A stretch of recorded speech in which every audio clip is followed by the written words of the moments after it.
มเพื่อทรายสิ่งชนะเลิศบังเท่าไหร่5,000วะเอา2บัง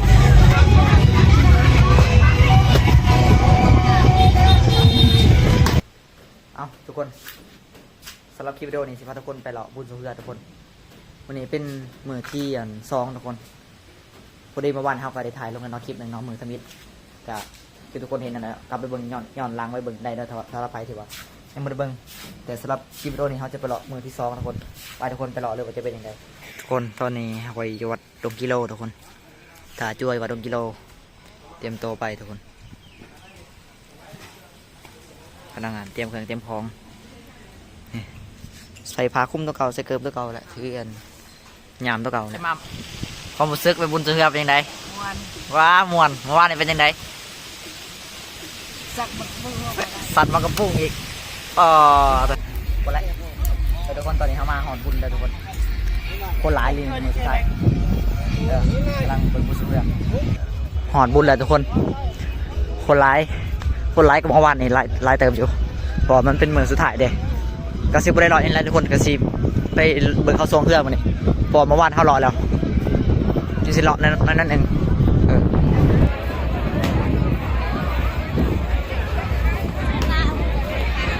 พอคนร้ายเลยลายมันนี่ลายก็เมื่อวานเอง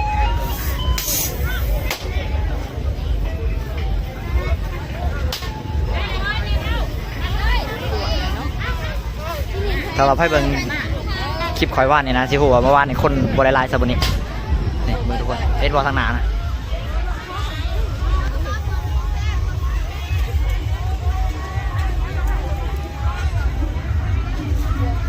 คนร้ายนะมัมเอามาเนี่ยมัม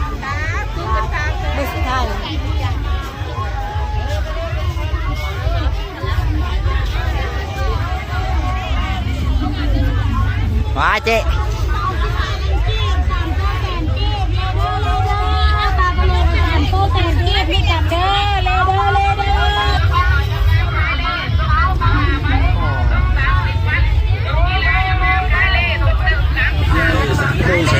3 คู่แสน 1เด้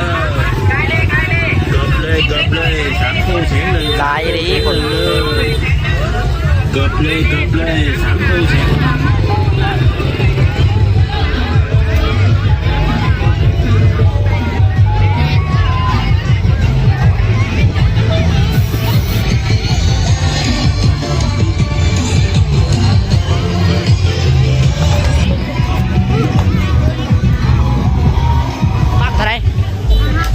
5,000วะเอา2บัง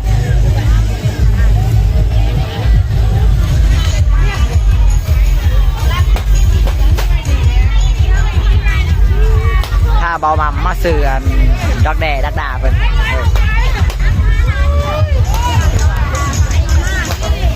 ลงมาอยู่ลุ่มเลยมาบนเขาปล่อยเฮือนนะวันนี้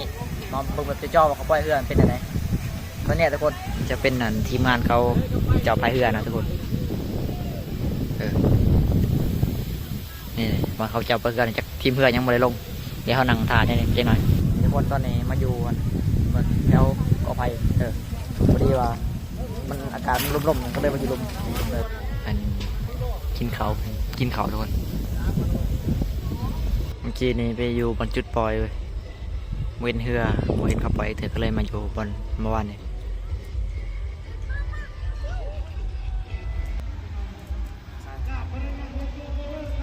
ออกมาเลยทุกคนครูแรกแหกม้านคล้องเมืองนี้เลยพอดีไปเบิ่งอยู่แล้วเขาบอกไปเถื่อก็เลยมาเราอยู่พี่ภาษีสนาทุกคน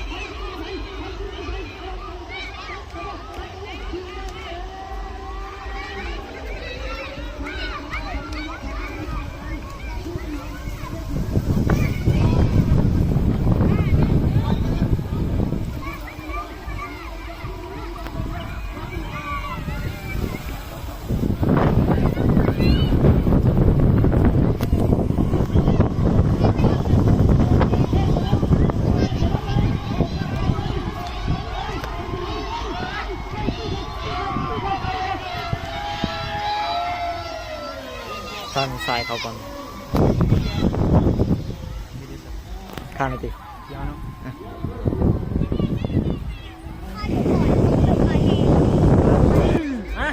ลงเงินกันมา โกยอมเลย ขอมาแล้วข่อยบ่ผิดบังนะข่อยเชียร์ข่อยบ่ผิดบัง เป็นที่เว่ๆบ่ตัวหยุดนะ บ่ยอมไปเลยข่อยซิ่วเลย หยุดกลางน้ำเลย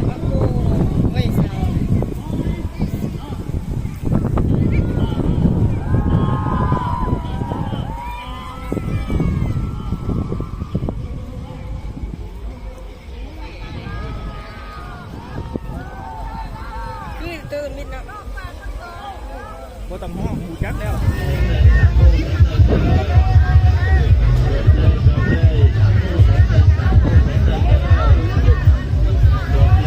พอคนมาเสียหลายเลย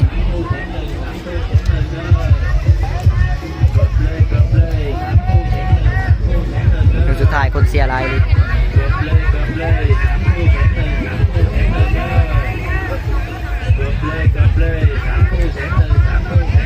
มาแถวแคมเซ่คนร้ายพี่รอซื้อน้ำก่อนตอนนี้มาจุดปล่อยทุกคนคนร้ายได้จุดปล่อย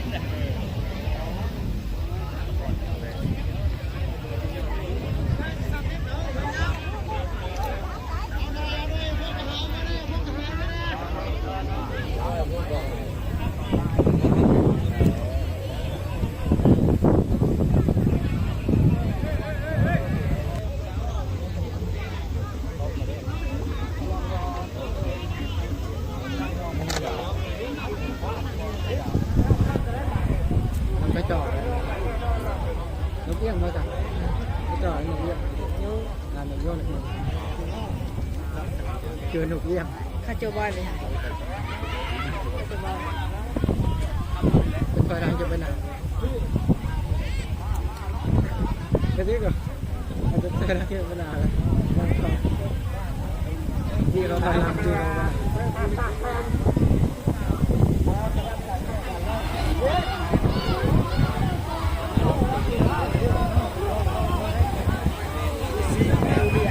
เก่งไปแล้วเด็กน้ำแดงแล้วแดงแล้ว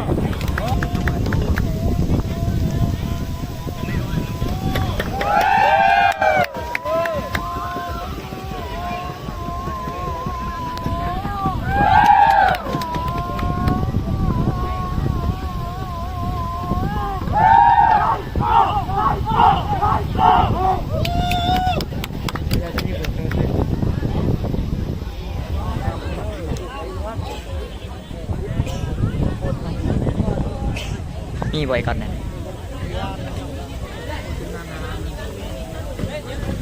โมแมนในคนพูดซื่อๆน้องกระทองกัน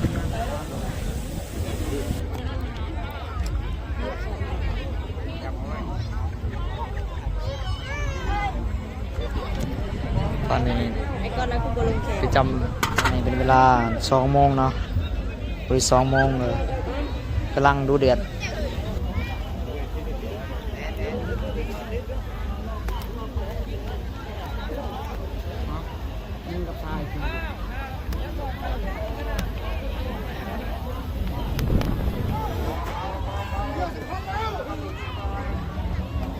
ตอนนี้เตรียมโต้อัน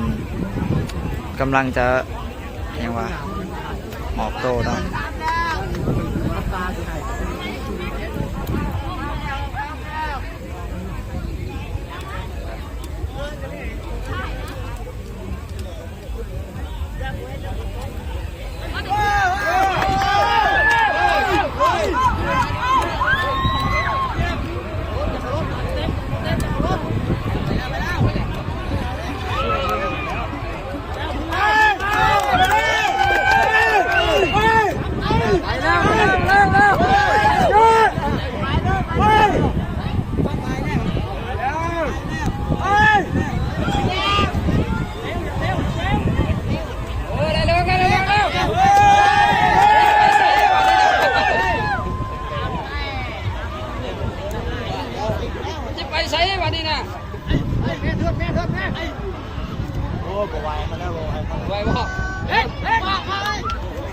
ตอนนี้กำลังเข่าล่างเนาะเตรียมโต้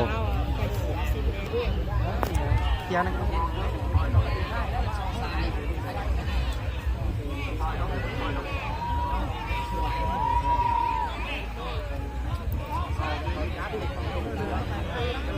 ซิ่งซิ่ง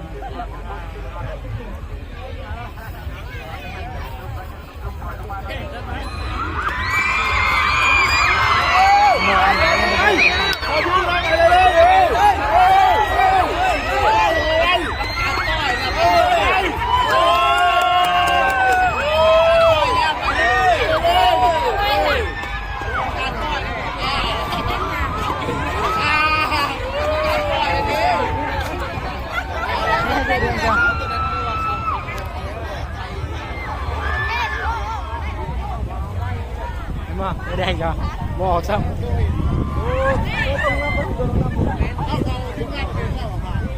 ตกรอบแล้วทีมนี้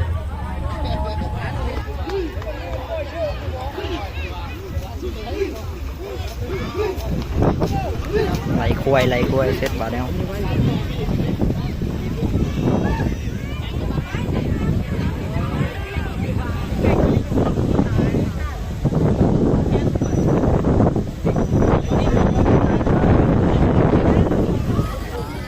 คนร้ายเลยเสียลุม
คนร้ายเลยผม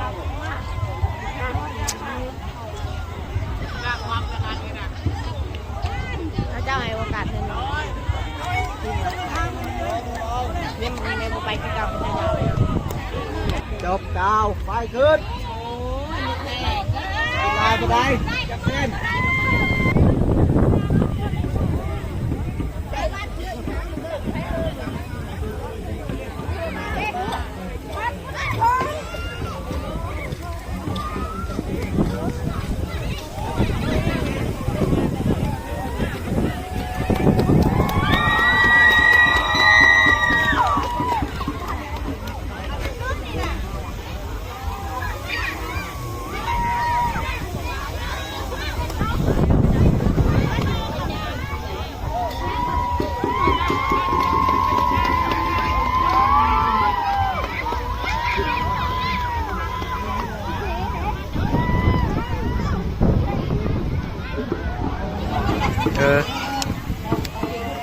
ลาโต๊ะอ้ายเขาเล่นเลย สิบปล่อยแล้ว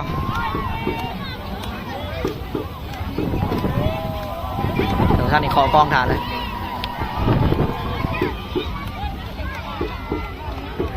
เมื่อข่าวเขายังไปจับมาทาย เสียกลางไหนคือเขา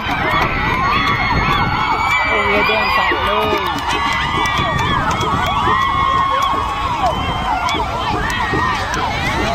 แต่มันใจต้องซื้อตัวนะมันใจ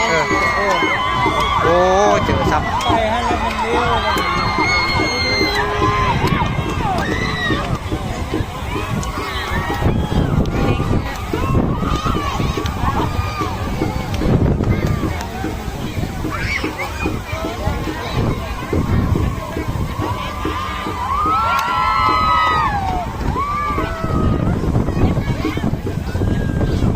ำไพ่สนามวะ3 โมงเนี่ย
รือเจ้าปอกี่ห้องเพิ่น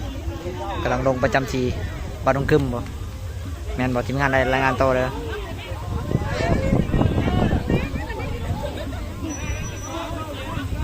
ทีหนึ่งเอาไปเติมสล็อต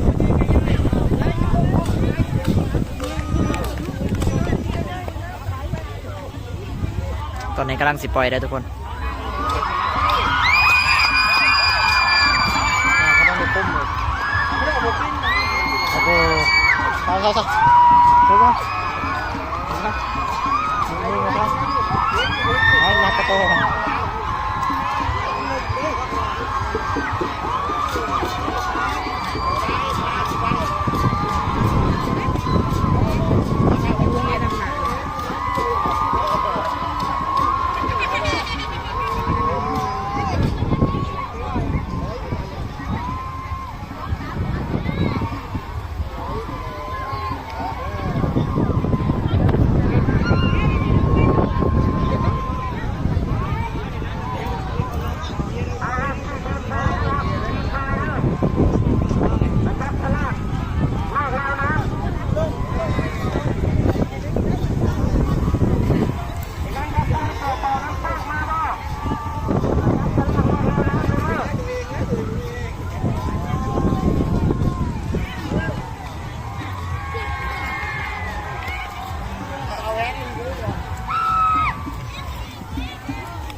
ตอนนี้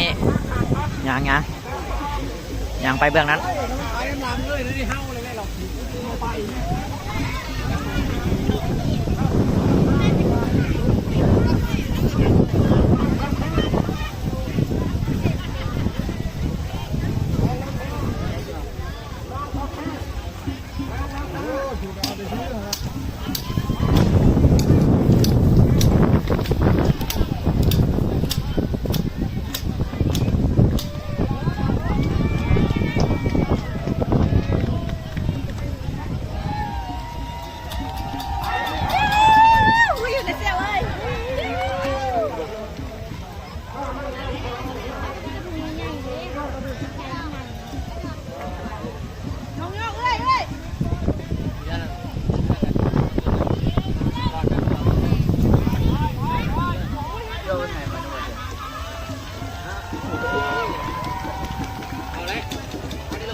ซ้ำไงเด้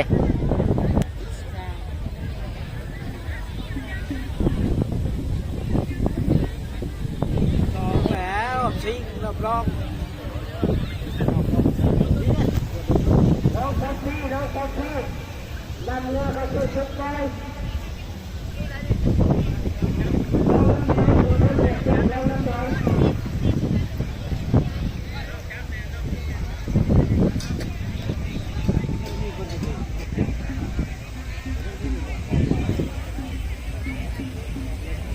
เรียบร้อยน้ำขึ้นแล้ว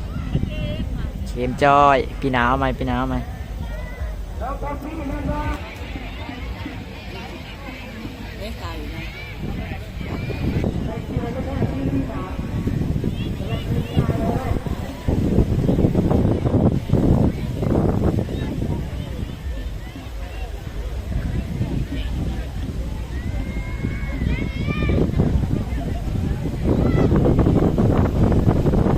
สิ่งที่ยังไง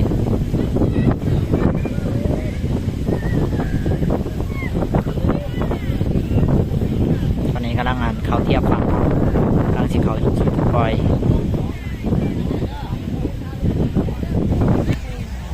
ทางนี้จะเป็นคณะกรรมการเป็น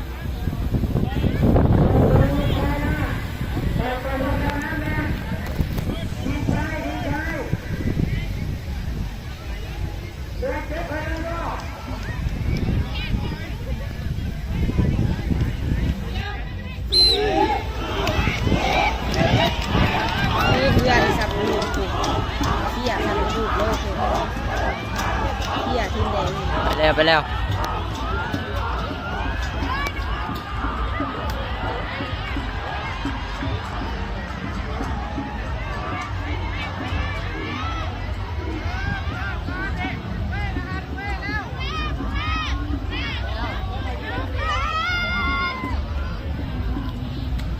ไปแล้วแล้วแล้ว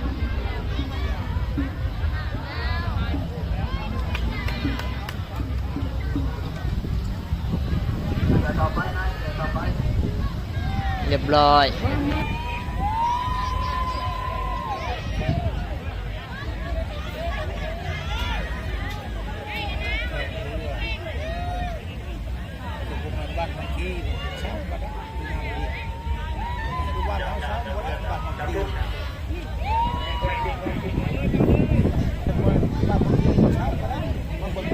ที่มันสาวงามเซจัมพอดบอตัวนี้แม่นบอ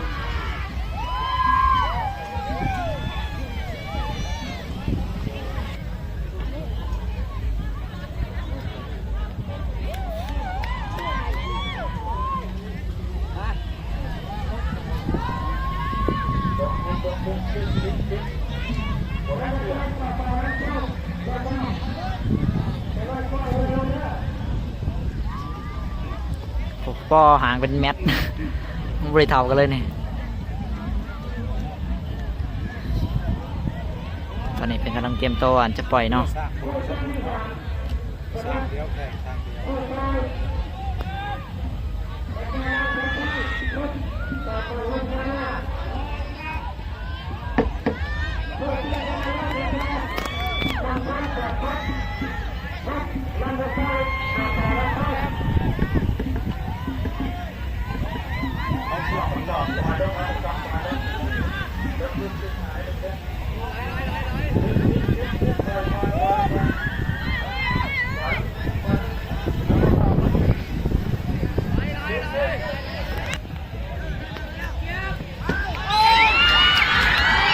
ไปแล้วให้เราจังหวะนี้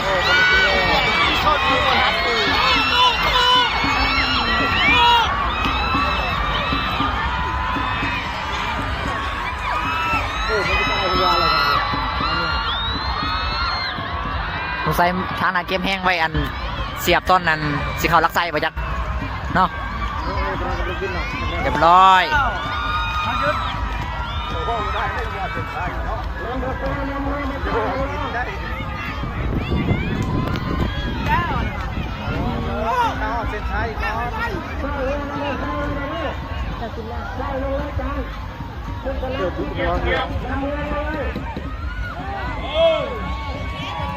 ซ้อมมาตอนนี้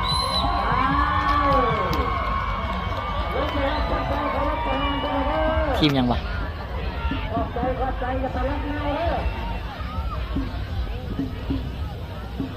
เฮ้ย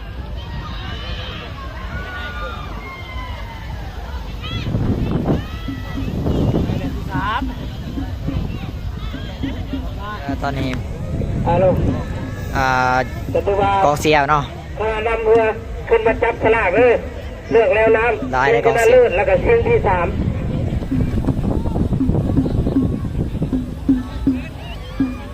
ตอนนี้กำลังทีมเพื่อไซซิงชนะเลิศบอกว่าจะออกสำเนียงอุทัย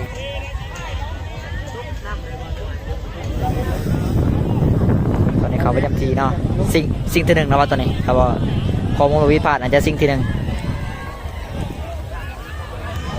เอาทีชนะเลิศเดินนี่เด้อเต็มที่เด้อไป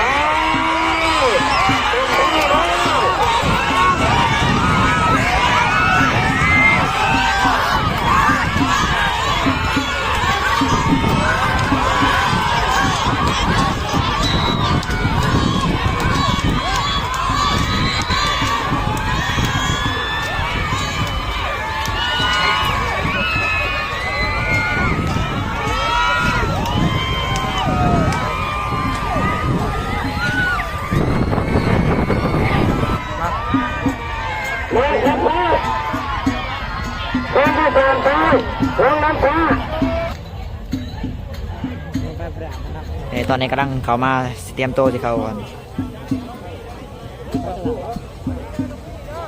มาประจำจุดปล่อยเนาะ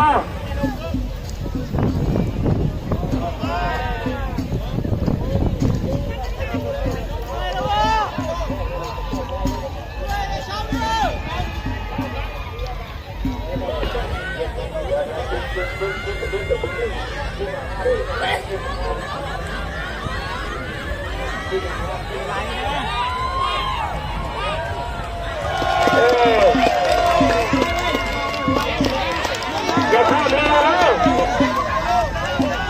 อย่าข้ามแล้วจัดตา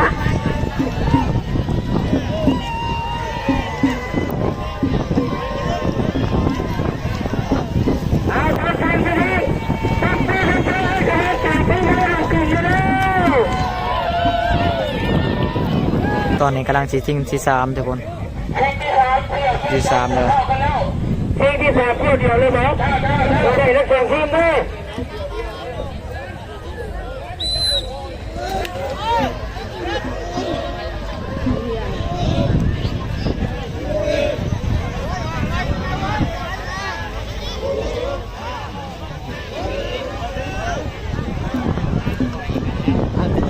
สาด จัดตาเลยจัดตาจัดตาเลยจัดตาเลย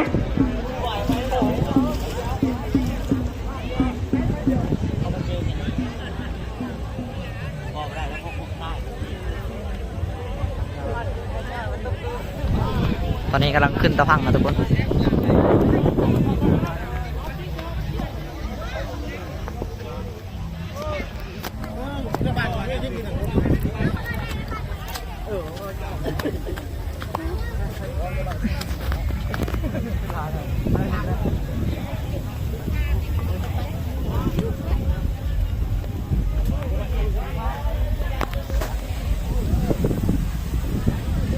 ุกคน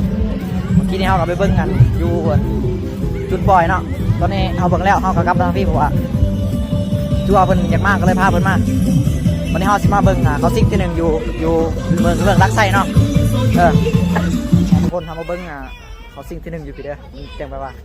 ได้ฟิวนะผู้อื่นเขาจะว่าได้เขาจะว่าสิผมม่วนคอยมาเบิ้งอยู่ปีมาเบิ้งจุดที่ว่าเขามาอยู่กันเนาะบัตรกระทรวงชีวิตแห่งเดือ20%น่าจะได้เห็นแซมอะไรทีหนึ่งเดี๋ยวไปเบิ่งถ่ายคลิปทุกคนคลิปเขาจะส่งมาใ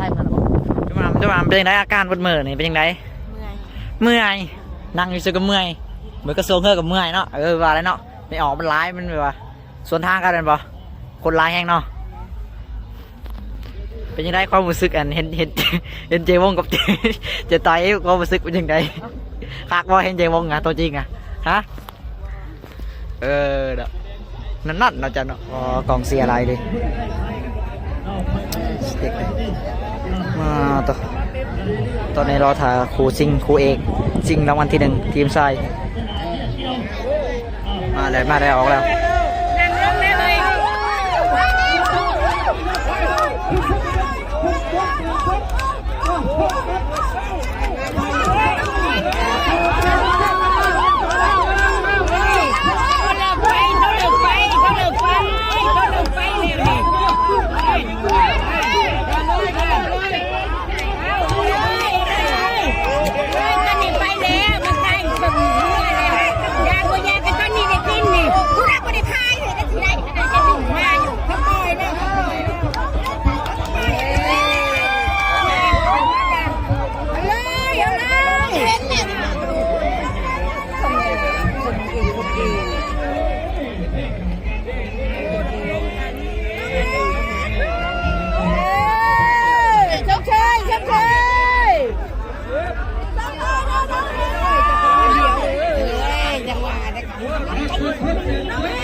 โดนี่จะสิจบที่เสน่ห์ทุกคน